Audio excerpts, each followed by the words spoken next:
Aku tuh Om milih burung itu merem Om. Aku nggak pakai vitamin, semua alami.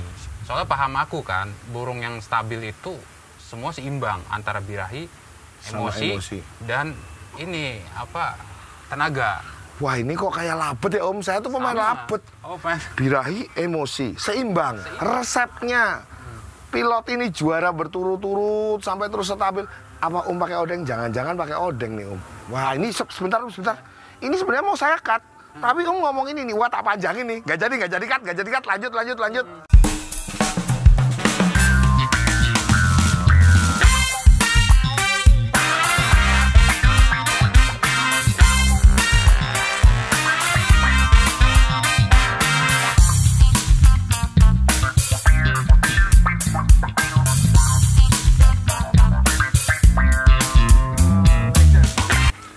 Selamat sore sahabatku, kita kembali di sini bersama saya Aris Excellent. Hari ini saya berjumpa dengan satu tokoh yang lagi viral, yang lagi dibicarakan oleh banyak orang, terutama murai mania sejati. Ini di sini saya ketemu dengan Om Agus, pemilik murai batu pilot. Selamat sore Om Agus. Sore Om. Aku mau tanya nih Om Agus, ini apa namanya? Saya dengar tuh murai batu pilot ini lagi jadi pembicaraan banyak orang nih. Lagi hoki aja Om. Lagi hoki. Tapi kalau berulang-ulang nggak hoki namanya Om. Mungkin hokinya dikutuk Om. Oh, hokinya dikutuk jadi menetap, hokinya nggak pindah-pindah ya. Moga-moga terus-terusan nih. Selamat ya Om ya. Aku dengar penawarannya sampai cukup fantastis. Nggak perlu sebutin sini ya Om ya. Bagi yang pengen nganu nanti kontak disertakan di sini kayak biasa. Oke Om Agus, aku mau tanya nih. Om Agus nih kemarin juga juara terakhir ini di BSD katanya ya? Iya. Juara berapa aja Om? Juara 1. Juara 1 ya? Juara 1. Berapa kali? Sekali? Iya. Oh, sekali Soalnya juara. yang tiket 1000 belum hoki. Belum hoki, oh. Nah, ini aku dengar-dengar kan juara terus nih Om. Ada tipsnya nggak nih juara terus? Ada tips triknya nggak? Apakah masalah settingan, apa ada yang lain, apa pakai dukun, atau pakai apa gitu? Kalau aku sih larinya ke arah perawatan ya Om. Perawatan burung. perawatan. Jadi artinya perawatan pun sebenarnya sih sama aja. Cuma yang aku tuh sebenarnya nggak kayak yang lain juga sih. Perawatan aku masa bodoh malahan. Nggak seapik yang lain gitu loh. Masa bodoh tapi bisa juara terus? Iya nggak tahu juga. Yang pasti yang aku utamain itu dulu aku belajarin itu. Yang penting kita kenalan dulu tuh sama si burung. Kenalan. Iya, artinya kita mengenal burung dan burung mengenal kita. Cari karakternya, maunya dia kayak apa. Jadi bicara chemistry ya, masuknya ke chemistry ya. Iya. Oke, mungkin ada settingan khusus apa pakai doping, vitamin atau pakan khusus nih? Aku nggak pakai vitamin, semua alami. Semua alami. Jangkrik ya kan, terusnya kroto atau umbar, jemur, embun. Itu tergantung kebutuhan. Yang dimaksud tergantung kebutuhan ini gimana maksudnya?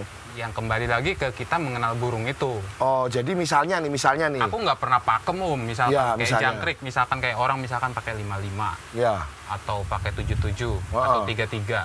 Aku nggak, tergantung kebutuhan itu burung. Gitu loh. Kira-kira burung ini butuh bagaimana gitu, kurang apa gitu loh. Soalnya paham aku kan, burung yang stabil itu semua seimbang antara birahi, emosi. Dan ini apa tenaga. Wah ini kok kayak labet ya Om, saya tuh pemain labet. Oh, birahi, emosi, seimbang. Harus seimbang. Jadi kita datar nih, kalau misalkan kira-kira oh ini kurang emosi, kita apa yang harus kita lakukan. Wah gitu loh. ini besok trip sama triknya bisa diulas lagi nih, lebih dalam lagi. Terus kalau ngomongin birahi sama emosi, otomatis ini bicara pakan kan Om? Iya.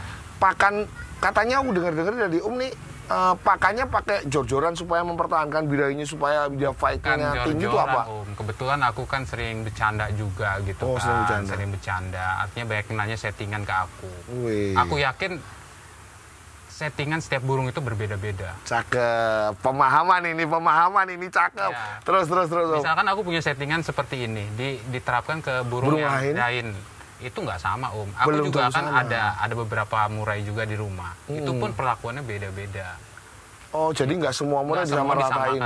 Enggak. Jadi nggak bisa dicontoh juga ya, tergantung si karakter si burung ya. Makanya kalau aku sih tanya settingan tuh, aku kasih aja. Ya, kalau nggak sama ini. Ya, maksudnya misalnya nih settingan ini kasih ke sana, kalau nggak pahamin burungnya, nggak pakai pemahaman, jadinya masalah ya Om. Masalah. Bisa jadi burungnya malah birahi, apa malah over emosi. Itu bukan bisa jadi, sudah ada. Sudah pasti kan itu. Sudah ada. Yang ngikutin pola rawatan saya. Kok saya begini burungnya? Kok jadi gini gitu ya? Ya nggak tahu kata aku. Burung nggak punya berarti kan gitu. Ya nggak sesuai. Nggak sesuai. Sangkain malah nggak jujur kadang-kadang ya. Mungkin orang bilang aku jor-joran itu kadang gini Om. Pas di saat burung ini, oh kira-kira butuh. Kan pemahaman aku satu gini Om. Jangkrik itu untuk tenaga. Nah, jangkrik untuk tenaga. Kroto itu untuk birahi, menggacorkan dia kan. Untuk birahi, bikin birahi, gacorin. Dan ulat Hongkong itu untuk emosi dia. Ulat Hongkong ini untuk emosi dia. Ulat Hongkong ini untuk naikin emosi. Emosi. Oh ya paham. Kalau anu ini apa namanya, kroto ini untuk gacorin. Aku pernah coba semua Om. Aku pernah tanpa kroto. Si burung gaya-gaya aja tanpa ada suara. Gaya-gaya aja dia. Kayaknya fight tapi nggak ada suara. Nggak ibarat apa, nggak ngelagu gitu loh. Oh, kroto itu pengaruhnya ke sana. Saya pernah coba setelah turun kedua, saya kasih kroto, dia baru. Berarti kan ada ngaruh loh. Oh iya. Bukan katanya, tapi aku udah ngebuktiin. Berarti misalnya teman-teman nih ada yang istilahnya settingannya, maksudnya settingannya nggak pakai kroto nih, tiba-tiba burung di atas, gaya-gaya aja bisa dicoba solusi dengan kroto kan gitu kan. Bicaranya nggak bicara settingan, tapi pemahaman ya Om. Memahami burung ketika seperti ini, dia harus dikasih ini, fungsinya untuk gacorin kan gitu. Kita harus tahu apa yang kita lakukan gitu loh. Saya pernah baca beberapa literatur bahwa di kroto ini ada kandungan yang namanya hormon testosteron menurut saya ya. Lah, saya kan ini baru akhir-akhir ini lagi viral nih bahas masalah kubis sama brokoli nih. Lah, aku tuh bingung ketika burung saya kasih kubis sama brokoli, ada penelitian yang ketika hormon testosteronnya naik, dia jadi gacor. Kroto ini fungsinya sama ternyata untuk penggacoran ya, larinya ke testosteron. Aku nggak ngerti kalau bahasa ilmiah. Ternyata nyambung ya. Tapi nyambung kan. Ternyata nyambung gitu lah. Aku baru tahu juga kalau ada kandungan yang sama gitu. Ada kandungan yang sama. Lah, aku mau tanya nih Om, mohon maaf nih, aku kan ini baru belajar nih, pemula murai nih, kan? Aku harus sungkem sama suhu nih, harus belajar sama suhu nih. Om ini sukanya merendah. Jadi gini Om, saya tuh sempat belajar sama beberapa orang nih. Ada yang dikasih daun pepaya, ada yang dikasih pepaya dipotong-potong, bahkan Odon itu ngomong pakai Odon yang punya barongsai itu ngomongin pakai wortel, dia ngomongin pakai jahe. Jangkriknya nih dikasih makan itu. Apakah ini juga melakukan treatment seperti itu? Aku pernah pakai rempah-rempah seperti itu kayak jahe, terus ya namanya kencur gitu tuh, kunir gitu. Dimakankan ke jangkrik. Dimakankan ke jangkrik. Itu aku lihat untuk tergantung kebutuhan Aku lakuin tergantung kebutuhan semua. Jadi tetap intinya tergantung kebutuhan. Iya. Kayak misalkan kayak kencur, jahe itu kan bagus untuk suara dia kan.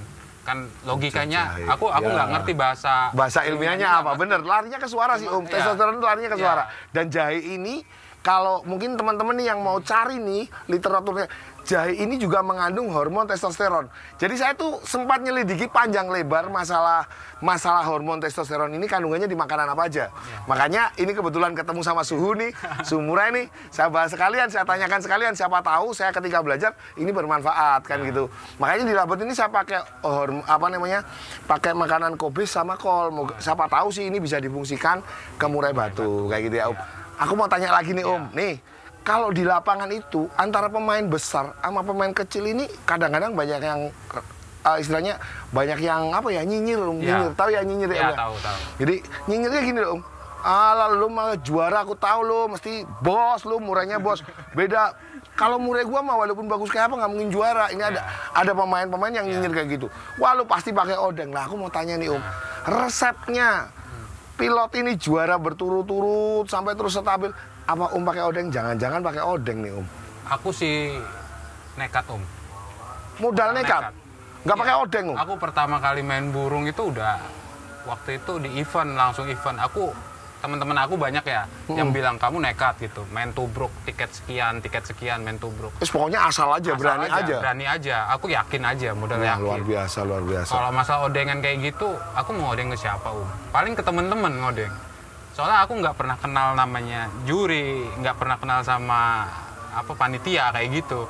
Penyelenggara, aku nggak pernah kenal. Jadi memang nggak kenal gitu ya? Aku nggak kenal. Jadi artinya Murai Batu pilot ini benar-benar karena kualitas ya? Iya. Om berani maju nekat karena kualitas kayak gitu ya? Oh. Nggak pakai odengan ya Om, bener ya Om? Insya Allah nggak pakai odengan. Amin ya.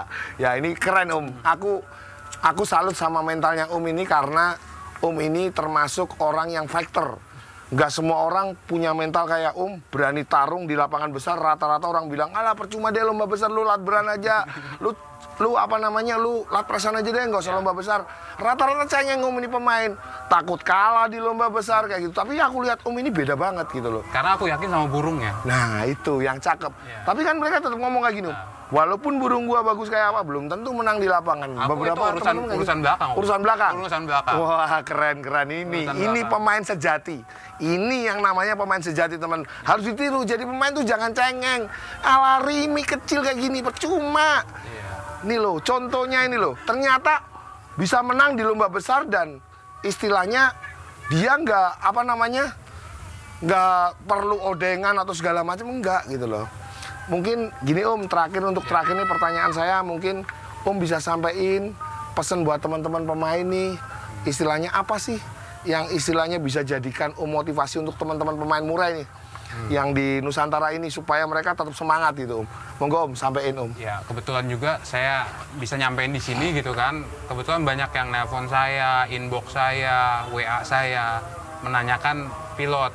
Saya sih seneng gitu, merasa tersanjung, terima kasih sebelumnya. Wih, keren. Ya kan? Mereka menanyakan satu, Om, itu ring apa? Aku bingung kan, kok mereka berpatokan ke ring loh, ke peternak, mereka nggak mau usaha gitu kan. Aku tuh, Om, milih burung itu merem Om, merem artinya gini loh, aku nggak ngeliat ring, nggak ngeliat ini.